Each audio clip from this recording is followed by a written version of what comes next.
Hi అండి, welcome to my channel Aruna CSN. బాగున్నారండి? Sorry అండి, నేను టైం తప్పు చెప్పాను. హ్యాపీ రథసప్తమి అండి. రేపు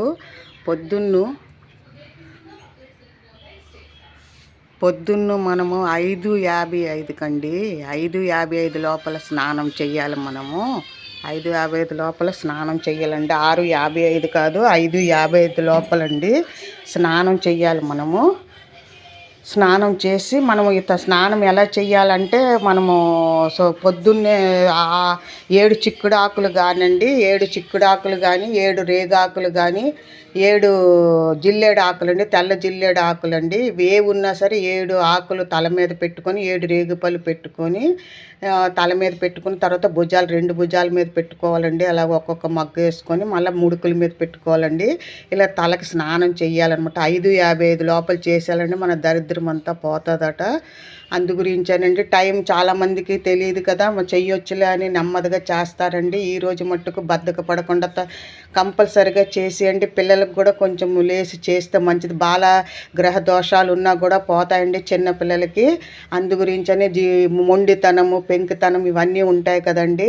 దాని గురించి సూర్య అనుగ్రహం లేకపోతేనే అలాగా చికాకు పెడతారండి పిల్లలు. అందు గురించి వాళ్ళకి అనారోగ్యాలు లేకుండా దాని గురించి వాళ్ళకి స్నానం చేయించండి.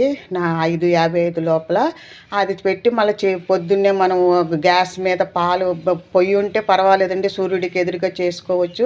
లేదనంటే ఆవు పిడకలు తెప్పించి 4 పక్కల ఇలాగ పొయ్యి మీద దగ్గర ఇలా పెట్టుకొని మనము గ్యాస్ వెలిగించుకొని ఇత్తడి తప్పాలకి మనము పసుపు బొట్టు గంధం అన్నీ పెట్టేసి మనం బియ్యం ఏంటంటే నెయ్యితోటి కలిపేసి ఉంచాలండి. కొత్త బియ్యం ఉంటే మంచిది.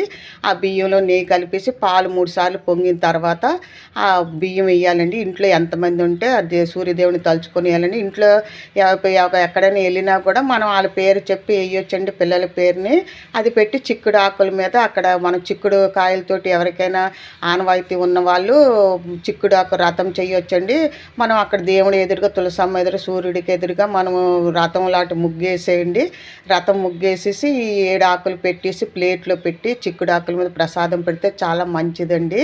ఇది ఆరోగ్యానికి మంచిదనమాట. ఈ చిక్కుడుగాయలు రేపు కూర వండుకొని తినాలండి. పాయిత్యము అంతా అనారోగ్యాలు రాకుండా మనకి శక్తిని ఇస్తుందటండి. సూర్యుడు ప్రత్యక్ష దైవం కాబట్టి మనం అందరూ రేపు కంపల్సరిగా దండం పెట్టుకోవాలండి. అందుకే కదా అరసవల్లి మన అదృష్టం. మన విజయనగరంకి దగ్గరలోనే మనకు అరసవల్లి ఉన్నది కాబట్టి ఆ సూర్యదేవుని దర్శించుకున్న చాలా మంచిదండి. ఇంట్లో చేసుకున్న మంచిది. అందరూ చేసుకోండి, హడావిడి లేకుండా నెమ్మదిగా చేసుకోండి. పాలు పొంగించండి కంపల్సరిగా. ఆ దేవుడికి రేగుపళ్ళు ప్రసాదం పెట్టండి, పరవాన్నం పెట్టండి. చెరుకు ముక్కతోట ఆ ప్రసాదం గరిటె పెట్టుకోదండి, చెరుకు ముక్క పెట్టే పరవాన్నాన్ని కలపండి.